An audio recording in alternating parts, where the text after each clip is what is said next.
بسم اللہ الرحمن الرحیم قد افلح المؤمنون الذین هم فی صلاتهم خاشعون صدق اللہ العظیم۔ حمد و ثناء، تعریف، حمد، کبریائی، بڑائی اللہ رب العالمین کی ذات کے لیے ہے۔ درود و سلام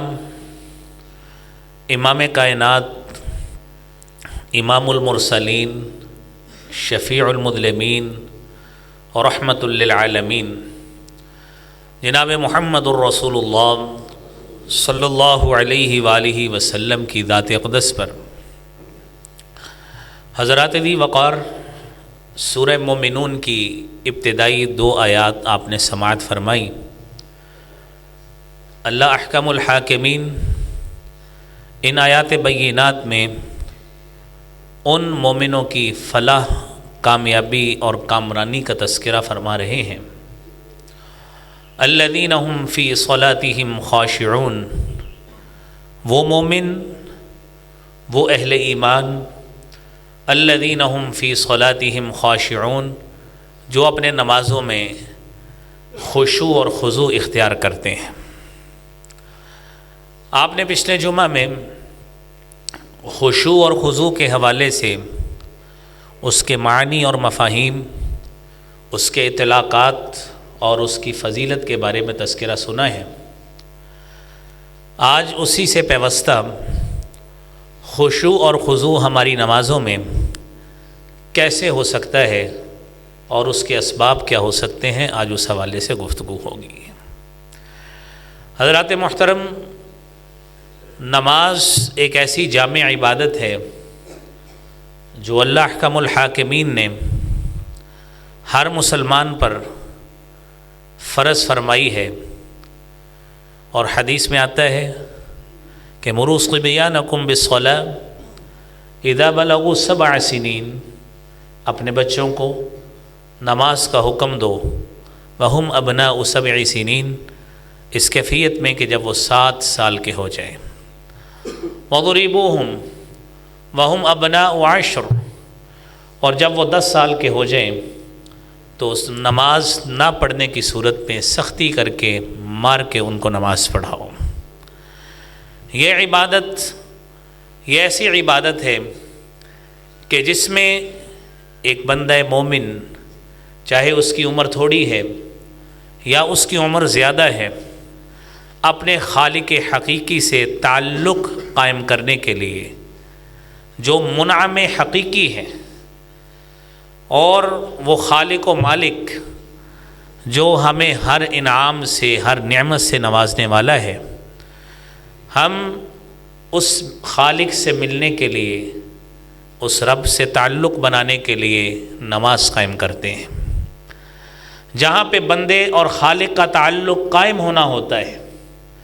وہاں پہ شیطان ہر ممکن کوشش کرتا ہے کہ میں اس بندے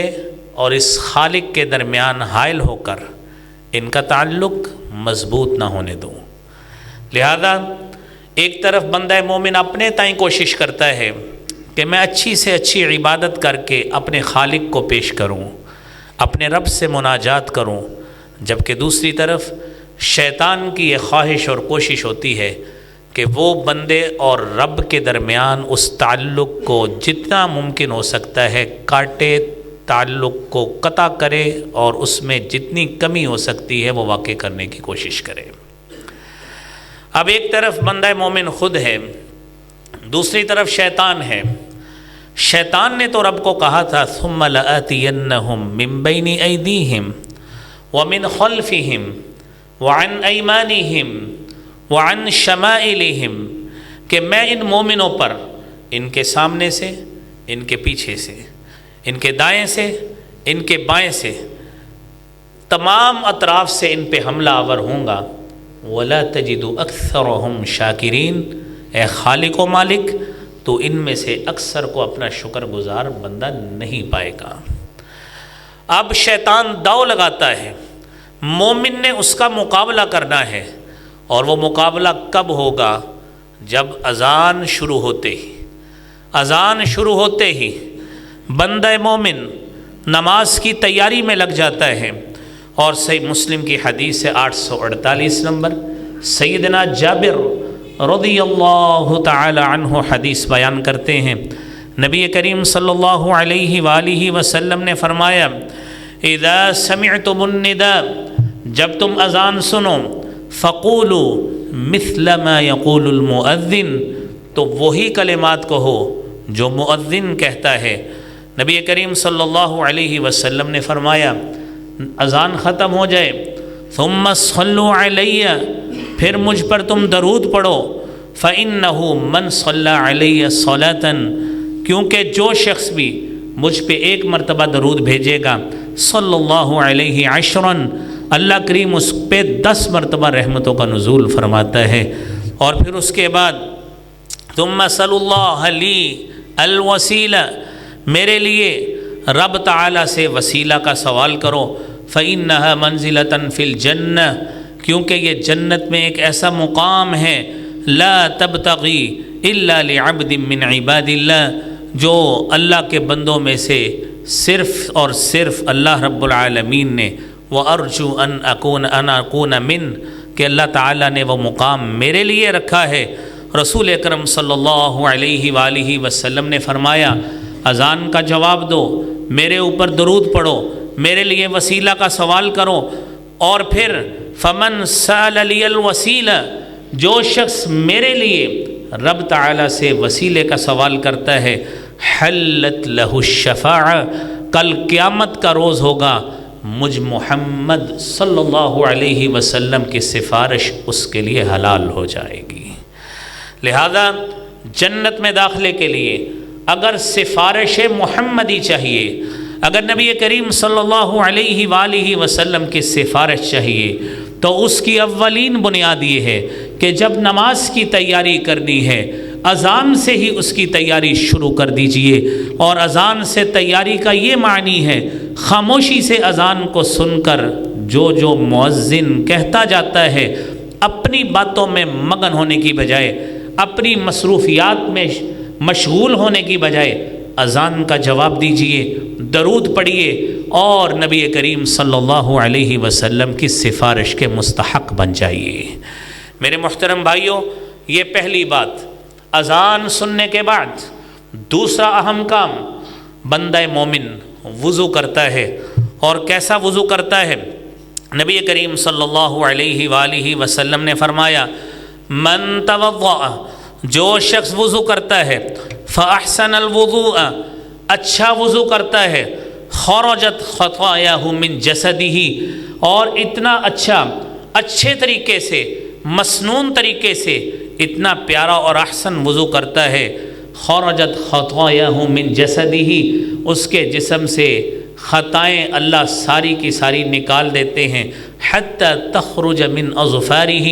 اتنا کامل اور مکمل وضو کرے کہ اس کے ناخنوں سے بھی اللہ خطائیں نکال دیتے ہیں، اور جب خطائیں نکل جاتی ہیں اتنا اچھا وضو کرتا ہے۔ یہ وہ بہترین بنیاد ہے کہ جس بنیاد پر جب وہ عبادت کرے گا انشاءاللہ خشوع اور خضوع پر مبنی عبادت اللہ ضرور قبول فرماتے ہیں۔ یہ صحیح مسلم کی 578 نمبر حدیث ہے۔ حضرات دی وقار، عبادت میں خشوع اور خضوع پیدا کرنا، عبادت میں توجہ اور دھیان پیدا کرنا، اور یہ ہر مومن کے لیے، میرے لیے بھی، آپ کے لیے بھی، ہر بندہ مومن کے لیے ضروری ہے۔ میں نے پچھلے جمعے بھی آپ سے ایک بات عرض کی تھی کہ اگر خشوع اور خضوع کے بغیر نماز پڑھی ہے تو اس کا حساب ایسے ہی ہے جس طرح کسی نے ایک بادشاہ کو بے جان مردہ جسم کی لونڈی پیش کر دی، اس کو اس کا کیا فائدہ ملے گا؟ تصور کیجئے کہ جب بندہ مومن خشوع اور خضوع کے بغیر نماز پڑھے گا، اس کی نماز کی اللہ کے ہاں کیا وقت ہوگی۔ تو لہذا عبادت میں توجہ اور دھیان پیدا کرنے کے لیے میرے محترم بھائیوں یہ باتیں ضروری ہیں کہ ہم ان چیزوں کو سمجھیں بھی۔ اور دوسری حدیث جو صحیح مسلم میں ہی موجود ہے، نبی کریم صلی اللہ علیہ وسلم نے فرمایا کہ بندہ جب وضو شروع کرتا ہے، جب ہاتھ دھوتا ہے، ہاتھوں سے جہاں جہاں پہ ہاتھ نے چھوا ہے اللہ ہاتھوں کی خطائیں معاف کر دیتے ہیں۔ جب بندہ کلی کرتا ہے منہ سے ادا ہونے والی خطائیں اللہ وہ معاف کر دیتے ہیں۔ آنکھوں سے خطا جو ہوئی ہوتی ہیں اللہ وہ معاف کر دیتے ہیں۔ جب بندہ کامل مکمل وضو کر لیتا ہے بندے کی کیفیت یہ ہوتی ہے حتی یخرج نقیا من الذنوب، بندہ پاک اور صاف ہو کے اللہ رب العالمین کے سامنے کھڑا ہوتا ہے۔ لیکن یہ بات ذہن میں رکھیے، نبی کریم صلی اللہ علیہ وآلہ وسلم نے فرمایا، آپ نے فرمایا اسبغ الوضو، وضو کو کامل اور مکمل کرو، وخلل بین الاصابع، اور انگلیوں کے درمیان خلال کرو۔ اللہ رب العالمین نے ہر انسان کو 20 انگلیاں دی ہیں، 10 ہاتھوں کی انگلیاں ہیں، 10 پاؤں کی انگلیاں ہیں۔ حدیث میں آتا ہے خلل بین الاصابع، اپنی انگلیوں میں خلال کیا کرو، وبالغ فی الاستنشاق، اور ناک میں پانی چڑھانے میں مبالغہ کرو، زیادہ پانی چڑھایا کرو تاکہ ناک کی اچھے طریقے سے صفائی ہو، اچھا کامل اور مکمل وضو کرو۔ اور یاد رکھنا نبی کریم صلی اللہ علیہ وآلہ وسلم نے یہ بھی فرمایا کہ دوران وضو اگر آپ کا کوئی دھونے والا عضو، اگر کوئی آپ کا پارٹ آف باڈی خشک رہ گیا، فرمایا ویل للاعقاب من النار، ہلاکت ہے، تباہی ہے اس حصے کے لیے جس طرح ایڑیاں اگر خشک رہ گئیں تو ایڑیاں وہ حصہ بھی جہنم کی آگ کا حصہ بنے گا۔ اس لیے میرے بھائیوں سردیوں کے دنوں میں بالخصوص بندہ پانی لیتا ہے، اپنے جسم پہ پانی بہانے کی کوشش کرتا ہے، بسا اوقات پانی گزر جاتا ہے، جسم گیلا نہیں ہوتا، وضو کا حصہ گیلا نہیں ہوتا، لہذا مل مل کے دھونا اور صحیح معنوں میں اس کا جسم کو پانی پہنچانا یہ وضو کا حصہ ہے اور اس کو کرنا چاہیے تاکہ کامل اور مکمل وضو ہو، تاکہ اس بنا پہ کی جانے والی عبادت بھی خشوع اور خضوع پہ مشتمل ہو۔ میرے محترم بھائیوں کامل وضو کریں گے، مکمل وضو کریں گے، میرے نبی کریم صلی اللہ علیہ وآلہ وسلم نے فرمایا ان امتی یأتون یوم القیامہ، میری امت کل قیامت کے روز میرے پاس آئے گی، غرًا محجلین من اثر الوضو، اور ان کے جسم کے وضو والے اعضاء چمک رہے ہوں گے اور میں اسی چمک کے اعضاء سے ہی انہیں پہچانوں گا۔ میرے نبی کریم صلی اللہ علیہ وآلہ وسلم نے فرمایا فمن استطاع منکم،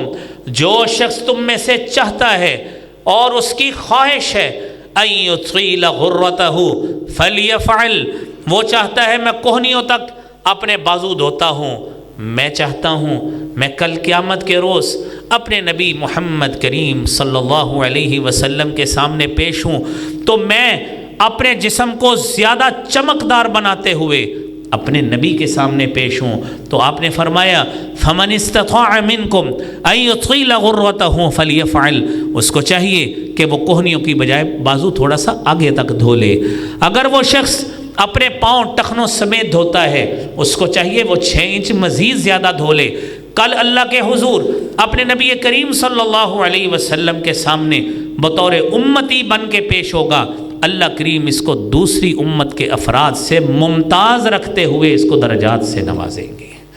یہ میرے بھائیوں یہ اچھا وضو کر کے بندہ اللہ رب العالمین کے سامنے پیش ہو تو یقینی بات ہے وہ درجات وہ حاصل بھی کرے گا، نماز میں توجہ اور دھیان بھی آئے گا، نماز میں خشوع اور خضوع قائم بھی رہے گا۔ اور اگلی بات میرے بھائیوں خشوع اور خضوع کو قائم رکھنے کے لیے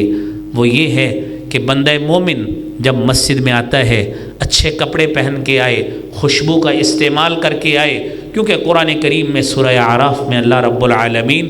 یہ فرماتے ہیں یا بنی آدم خذوا زینتکم عند کل مسجد وَكُلُوا وَاشْرَبُوا وَلَا تُسْرِفُوا إِنَّهُ لَا يُحِبُّ الْمُسْرِفِينَ۔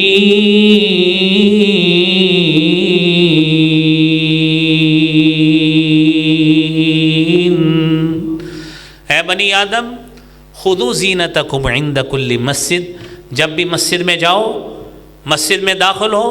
خذو زینتکم، زینت بنا کے جاؤ۔ جس طرح بندہ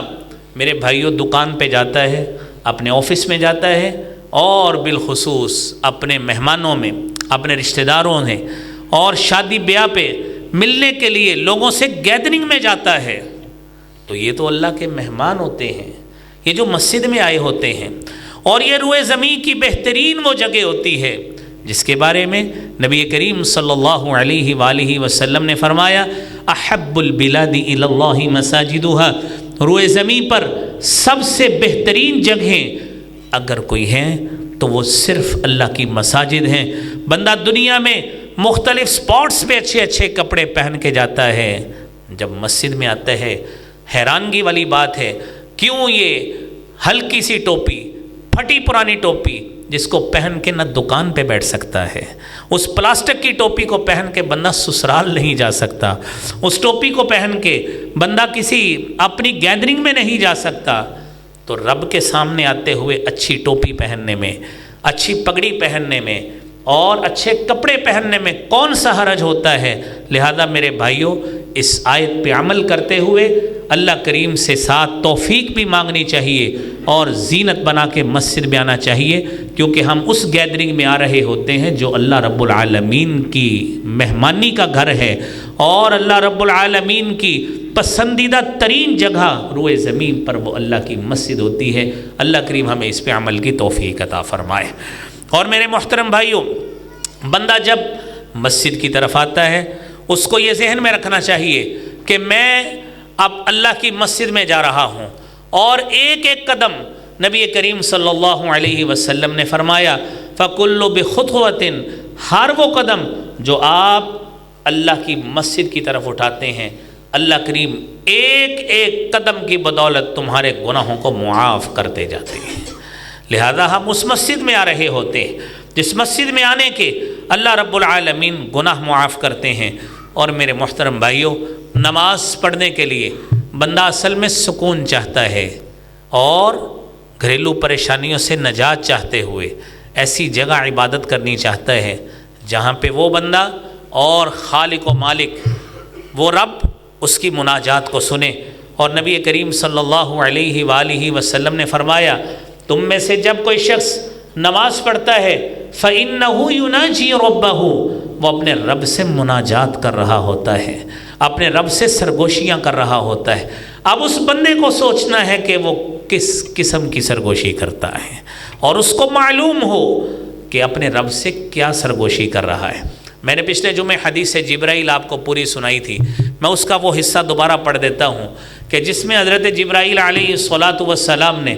نبی کریم صلی اللہ علیہ وآلہ وسلم سے پوچھا تھا کہ مل احسان، احسان کیا ہوتا ہے؟ تو حبیب کبریا جناب محمد الرسول اللہ صلی اللہ علیہ وآلہ وسلم نے فرمایا تھا ان تعبد اللہ کأنک ترا، آپ اللہ کی ایسے عبادت کریں کأنک ترا، جس طرح آپ اللہ کو دیکھ رہے ہیں۔ فإن لم تکن ترا، اگر آپ اللہ کو نہیں دیکھ رہے تو یہ تصور پیدا کر لیجئے، یہ احساس پیدا کر لیجئے، انہو یراک، وہ خالق و مالک وہ آپ کو دیکھ رہا ہے، آپ کے ہر عمل کا مشاہدہ کر رہا ہے، وہ سمیع علیم ہے، وہ علیم بذات الصدور ہے، وہ سمیع بصیر ہے، آپ کے ہر عمل سے آگاہی وہ خالق و مالک کی صفت ہے۔ تم اپنا عمل چھپانا بھی چاہو وہ مالک پھر بھی اس کو جانتا ہے۔ لہذا جب ہم عبادت اس رب کے لیے کر رہے ہیں تو میرے محترم بھائیوں، یہ بات ہمیں ہمیشہ یہ مد نظر رکھنی چاہیے کہ ہم اللہ رب العالمین کے حضور کیسی عبادت پیش کر رہے ہیں۔ اور پھر اس عبادت کے لیے بڑا سبب یہ ہے کہ عظمت اور اللہ رب العالمین کے لیے یہ احساس رکھنا کہ میں اس خالق و مالک اس کی عبادت کر رہا ہوں جس کا مرتبہ اتنا ہے، خالق ارض و سما ہے، تمام کل کائنات کا خالق اور مالک ہے، وہ خالق و مالک ہے، وہ ایسا رب ہے کہ جس نے آپ کو پیدا کیا، اور وہ آپ کا مالک، آپ کے دل میں اس کی محبت کے جذبات پیدا ہونے چاہیے، جس نے آپ کو ہر نعمت دی، اس نے آپ کو صحت دی، آپ کو سلامتی دی، آپ کو عقل اور ریشنل اپروچ دی، جانوروں سے آپ کو بالا رکھا، روئے زمین کی تمام مخلوقات سے بالا رکھتے ہوئے احسن تقویم پیدا کیا، عقل دی، فہم دیا، فراست دی، سارا کچھ دیا، تو یہ بندے کو یہ حیا کا جذبہ بھی اس کے دل میں ہونا چاہیے کہ جس خالق و مالک نے مجھے سارا کچھ دیا ہے،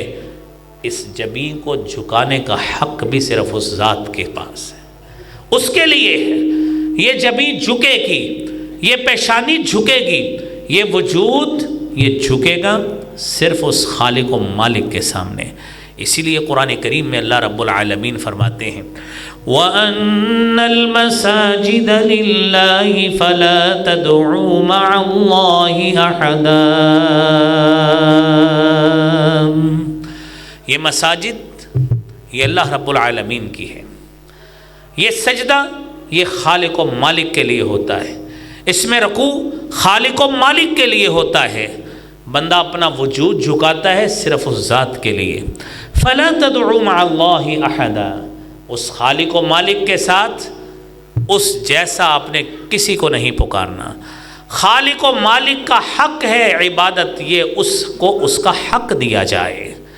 یہ ہم مومنوں پر، تمام انسانوں پر فرض ہے کہ عبادت صرف اس ذات کی جائے۔ میرے محترم بھائیوں، جب یہ کیفیت ہوگی اور بندے میں یہ احساس ہونا چاہیے کہ میں کس ذات کے سامنے کھڑا ہوں، وہ ذات کی اتنی عظمت ہے، وہ آج دنیا تو کیا کل قیامت کو بھی اللہ رب العالمین کے سامنے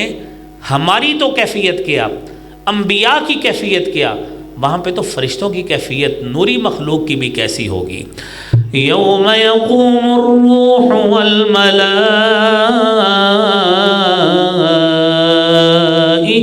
صفا لا يتكلمون إلا من أذن له الرحمن وقال صوابا۔ فرشتہ جبرائیل بھی، بقیہ فرشتے بھی صف باندھ کے کھڑے ہوں گے، کسی میں ہمت نہیں ہے اس کے سامنے کلام کرنے کی، الا من اذن له الرحمن، جس کو رحمان اجازت دے گا۔ دنیا میں کم علم کم فہم لوگ دنیا میں ایسی باتیں کر جاتے ہیں، مجھے رب پوچھے گا میں رب کو یہ جواب دوں گا، نعوذ باللہ من ذالک۔ ام المومنین سیدہ عائشہ صدیقہ رضی اللہ تعالی عنہا نبی کریم صلی اللہ علیہ وسلم کے پاس تشریف فرمائے، آپ نے فرمایا عائشہ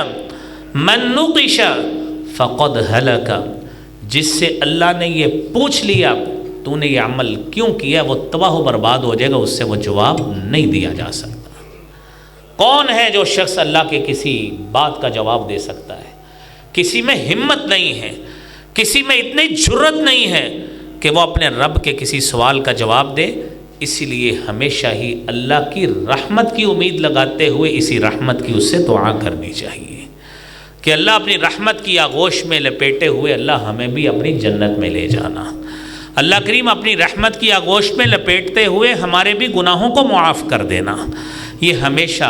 اللہ رب العالمین سے میرے بھائیوں یہ دعا مانگتے رہنا چاہیے۔ اور میرے بھائیوں اس کے بعد یہ ہے کہ اخلاص پیدا کرنا چاہیے، عبادت میں خشوع چاہیے، اخلاص ہونا چاہیے۔ اور اخلاص کیسا ہونا چاہیے؟ یہ بات نہیں ہونی چاہیے کہ میں نماز پڑھ رہا ہوں، مسجد کا صدر موجود ہے، محلے کا چودھری موجود ہے، وہ فلاں شخص موجود ہے، آج دعا لمبی مانگتے ہیں، آج نماز لمبی پڑھتے ہیں، ان کو پتہ لگے میں کتنا نیک آدمی ہوں۔ میرے محترم بھائیوں یہ وہ بات ہے جو آپ نے پھر رب کے لیے نہیں اس بندے کے لیے عبادت کرنا شروع کر دی۔ عبادت کا حق تو یہ تھا کہ اس رب کے لیے عبادت کی جاتی، جب تصور ہی یہ آ گیا خشوع اور خضوع کدھر چلا گیا؟ میرے محترم بھائیوں اللہ رب العالمین نے اسی لیے قرآن کریم میں فرمایا ہے من كان يريد حرث الآخرة نزد له في حرثه ومن كان يريد حرث الدنيا نؤته منها وما له في الآخرة من نصيب۔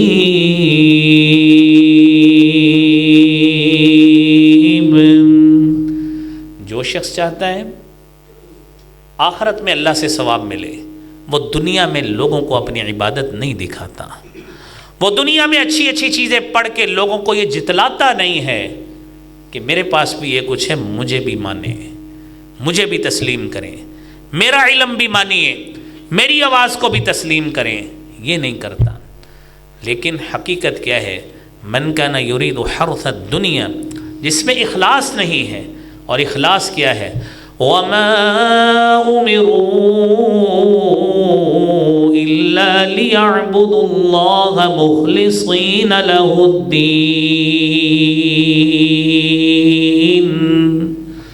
حکم تو سب مومنوں کو یہی دیا گیا ہے کہ خالص عبادت کرنی ہے اس اللہ کے لیے۔ اب کیفیت یہ ہے کہ بندہ مومن اگر وہ چاہتا ہے کہ دنیا سے تعریف کروا لوں، اپریسیشن لے لوں، میرا رب کہتا ہے نُؤْتِهِ مِنْهَا، دنیا میں اس کے نعرے لگ جائیں گے، دنیا میں اس کی تعریف ہو جائے گی، لوگ اس کے لیے اچھے کلمات کہہ دیں گے، وَمَا لَهُ فِي الْآخِرَةِ مِن نَصِيب، اور کل قیامت کا روز ہوگا، آخرت میں اس کی عبادت کا کوئی حصہ اللہ پاس نہیں کریں گے۔ اللہ کریم ہمیں اس نتیجے سے محفوظ فرمائے۔ اور سیدنا محمود بن لبید رضی اللہ تعالیٰ عنہ حدیث بیان کرتے ہیں، نبی کریم صلی اللہ علیہ وآلہ وسلم نے فرمایا اسی حدیث کے حوالے سے، اسی عمل کے حوالے سے، ان اخوف ما اخاف علیکم الشرک الاصغر یعنی الریا، مجھے تم پر سب سے زیادہ جس چیز کا خوف ہے وہ چھوٹا شرک ہے، کہ عبادت اس رب کے لیے چاہیے، وہ عبادت کا درجہ، وہ سٹیٹس اور منصب جو رب کو دینا چاہیے ہم نے مخلوق کو دے دیا۔ نبی کریم صلی اللہ علیہ وآلہ وسلم فرماتے ہیں کل قیامت کے روز یہ بندہ رب کے سامنے جائے گا، اللہ رب العالمین کہیں گے جاؤ ان لوگوں کو ڈھونڈو جن کو تم اپنے اعمال دکھانے کے لیے کرتے تھے، هل تجدون عندهم جزاء، کیا وہ آج اس قابل ہے تمہیں کسی بات کا بدلہ دے سکیں؟ ہرگز نہیں۔ اس لیے اللہ سے خلوص کی ہمیشہ دعا مانگتے رہنا چاہیے۔ اور میرے محترم بھائیوں، تیسری بات یہ ہے کہ ہماری عبادت میں یکسوئی ہونی چاہیے،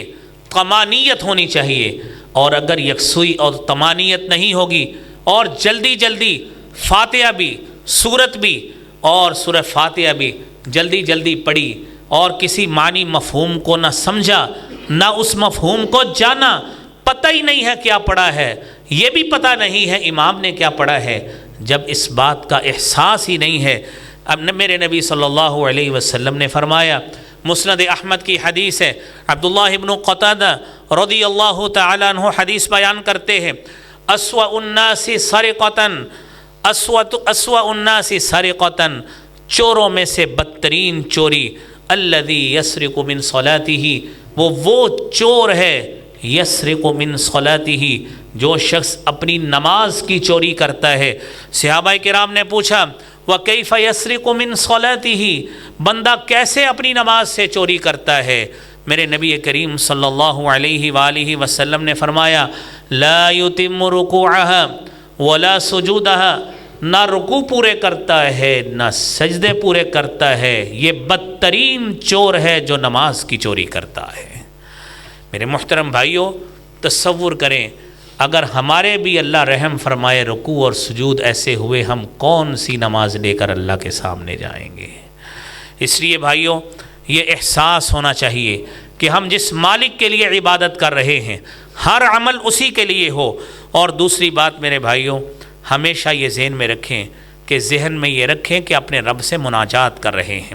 مستدرک حاکم کی صحیح روایت ہے 861 نمبر، نبی کریم صلی اللہ علیہ وآلہ وسلم نے فرمایا ان احدکم اذا قام، تم میں سے کوئی شخص جب کھڑا ہوتا ہے، یصلی، نماز پڑھتا ہے، انما یقوم یناجی ربہ،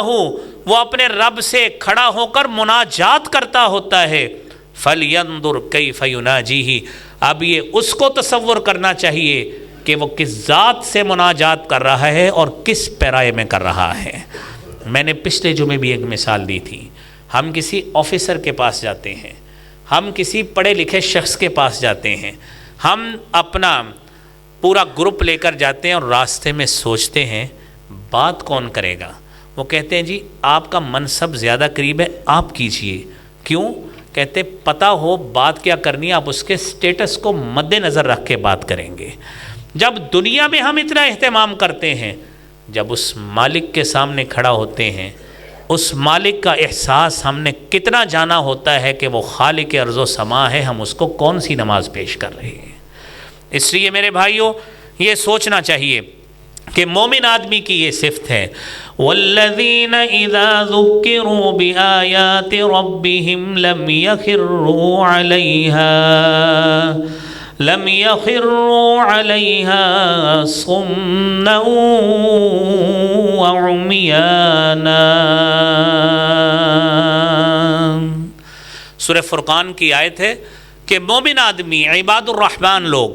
جب اللہ کے سامنے کھڑے ہوتے ہیں تو بہرے اور گونگے بن کے کھڑے نہیں ہوتے، بلکہ کیا کرتے ہیں؟ آیات پہ تفکر کرتے ہیں، غور و فکر کرتے ہیں۔ جس طرح صحابی رسول نے بتایا، میں اللہ کے رسول صلی اللہ علیہ وآلہ وسلم کے پاس گیا،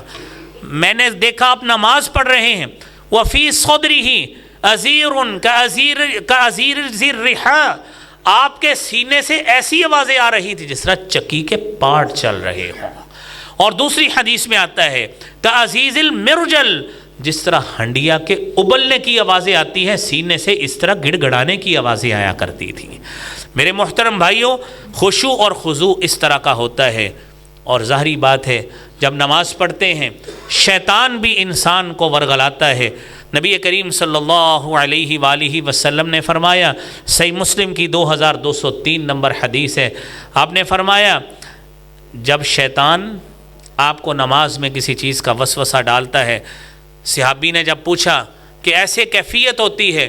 آپ نے فرمایا ذاک شیطان یقال له خنزب فاذا احسسته فتعوذ باللہ، جب تجھے احساس ہو شیطان نے دوران نماز تیرے اوپر حملہ کیا ہے، تو احساس کرے، اللہ سے پناہ مانگ، اعوذ باللہ من الشیطان الرجیم پڑھ کر وَطْفِلْ عَنْ يَسَارِكَ ثَلَاثًا، اپنی بائیں طرف 3 مرتبہ تھوک دیجئے دوران نماز۔ صحابی رسول کہتے ہیں فَفَعَلْتُ ذَلِكَ فَأَذْهَبَهُ اللَّهُ عَنِّي، میں نے اللہ کے نبی صلی اللہ علیہ وسلم کی بتائی ہوئی بات پہ عمل کیا، اللہ کریم نے مجھ سے شیطان کے حملے کو دور کر دیا۔ تو نمازی جب نماز پڑھتا ہے اس کو ایسی کیفیت اگر دوران نماز لاحق ہو، اس کو 3 مرتبہ پہلے اعوذ باللہ من الشیطان الرجیم پڑھ کر 3 مرتبہ اس طرح کر دینا چاہیے، اللہ کریم اس کو شیطان کے حملے سے محفوظ رکھیں گے۔ اور میرے بھائیوں اگلی بات یہ ہے، آپ نماز میں خشوع چاہتے ہیں، دعاؤں میں تنوع اختیار کیجئے، دعاؤں میں اب مختلف نئی دعائیں یاد کیجئے، جامع دعائیں یاد کیجئے۔ جو بچپن میں سبحان ربی العظیم اور سبحان ربی الاعلیٰ یاد کی تھی، اب بڑے ہو گئے ہیں، بچپن میں ہلکے کپڑے پہنتے تھے، رنگ برنگے پہن لیتے تھے، کوئی پتہ نہیں ہوتا تھا، بڑے ہو گئے ہیں برانڈڈ سوٹ پہنتے ہیں، اچھی گھڑیاں پہنتے ہیں، اچھی گاڑیاں استعمال کرتے ہیں، اچھی جگہ پہ دکان خریدنے کا احساس آتا ہے، نہیں احساس آتا، یہ نہیں آتا نماز بھی اچھی کر لیں۔ یہ احساس خدا نخواستہ یہ کیوں نہیں ہمارے دلوں میں آتا؟ اللہ کریم ہماری نمازیں بھی ہمارے اچھی پیدا کرنے اور پیش کرنے، رب کے سامنے اچھی دعائیں پڑھنے کی ہمیں توفیق عطا فرمائے۔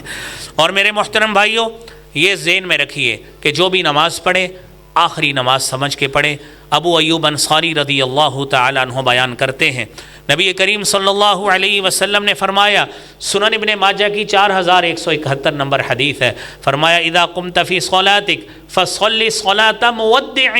جب بھی نماز پڑھو یہ سوچو شاید یہ میری آخری نماز ہو، اس کے بعد نماز کا پتہ نہیں وقت ملنا ہے کہ نہیں ملنا، لہذا جتنا خشوع و خضوع، جتنا توجہ، جتنی یکسوئی، جتنا دھیان عبادت میں ہو سکتا ہے اتنا اس میں لگا کر اچھی سے اچھی نماز پیش اپنے رب کو کیجیے۔ اور میرے بھائیوں نبی کریم صلی اللہ علیہ وسلم نے یہ بھی فرمایا اذکر الموت فی صلاتک، اپنی نماز میں موت کو یاد کیا کرو، فإن الرجل اذا ذکر الموت فی صلاته لحر ان یحسن صلاته، جب بندہ اپنی نماز میں یہ احساس رکھتا ہے کہ میرے اوپر موت طاری ہونے والی ہے، یہ بات زیادہ قرین قیاس ہے، وہ نماز کو اچھی بنا کے اپنے رب کے سامنے پیش کرے گا۔ اور آخری دو باتیں میرے بھائیوں، جب نیند کا غلبہ ہو، جب نیند کا غلبہ ہو اس وقت نماز مت پڑھیے، اپنے آنکھوں پہ چھینٹے ماریے، وضو کو اچھا بنائیے، نیند کا غلبہ دور ہو۔ نبی کریم صلی اللہ علیہ وآلہ وسلم نے فرمایا اذا نعس احدکم فی الصلاۃ فلینم حتی یعلم ما یقرأ، اگر کسی کو اونگ آ رہی ہے، اس کو احساس ہو رہا ہے مجھے نیند آ رہی ہے، فرمایا فریش ہو جائیے، اس کو علم ہونا چاہیے کہ اپنی نماز میں کیا پڑھ رہا ہے۔ ہمیں تو نیند بھی نہیں آ رہی ہوتی، پھر بھی پتہ نہیں ہوتا کیا پڑھ رہے ہیں، یہ بھی پتہ نہیں ہوتا امام صاحب کیا پڑھ رہے ہیں۔ تو اس کے لیے زیادہ قرین بات یہ ہے، اپنی پڑھی جانے والی نمازوں کا ترجمہ یاد کیجئے، پڑھی جانے والی صورتیں اس کا ترجمہ یاد کیجئے، پتہ لگے ہم اپنے رب کو کون سا تحفہ دے رہے ہیں۔ آپ کو کوئی پیک تحفہ لا دے، آپ کو ہمیشہ یہی احساس رہتا ہے پتہ نہیں اس میں کیا ہے، پتہ نہیں اس میں کیا ہے۔ ہم اپنے رب سے مناجات والا کون سا گفٹ بھیج رہے ہیں جو ہمیں بھی نہیں پتہ اس میں کیا ہے۔ اس لیے نمازوں کا ترجمہ یاد کیجئے، قرآن کا ترجمہ پڑھیے، اور اس پڑھی گئی صورتوں کا وہ آیات جو آپ کو ترجمے میں آتی ہیں، جو پتہ ہو کہ نماز میں یہ پڑھا جاتا ہے، یہ میں اپنے رب سے کلام کر رہا ہوں، اس کا انتخاب کر کے اپنی نماز میں پڑھا کریں۔ اور آخری بات میرے بھائیوں، بھوک کی شدت ہو، بھوک کی شدت، آپ نے فرمایا لا صلاۃ بحضرۃ الطعام ولا وهو يدافعه الاخبثان، صحیح مسلم کی 560 نمبر حدیث ہے۔ بھوک کی شدت ہو، پہلے آپ کھانا کھا لیں تاکہ ساری نماز میں آپ کو کھانے کا احساس نہ رہے۔ آپ کو پیشاب پخانے کی، واش روم جانے کی حاجت ہے، آپ پہلے ادھر سے ہو کے آ جائیے تاکہ آپ نماز تسلی سے پڑھ لیں۔ یہ میرے بھائیوں ان چیزوں پہ پڑھی گئی نماز انشاءاللہ یہ نکات مد نظر رکھیں گے، آپ کی عبادت میں توجہ بھی پیدا ہوگی، دھیان آئے گا، یکسوئی آئے گی، اور اپنے رب سے ہم مناجات کریں گے، اس کا دل پہ بھی اثر ہوگا۔ اور یہ وہ نماز ہوگی جس نماز کے بارے میں قرآن کہتا ہے ان الصلاۃ تنہی عن الفحشاء والمنکر، یہ نماز پھر بے حیائی سے بھی روکے گی، برے کاموں سے بھی روکے گی۔ اللہ کریم ہمیں اس کی توفیق عطا فرمائے۔ وآخر دعوانا ان الحمد للہ رب العالمین۔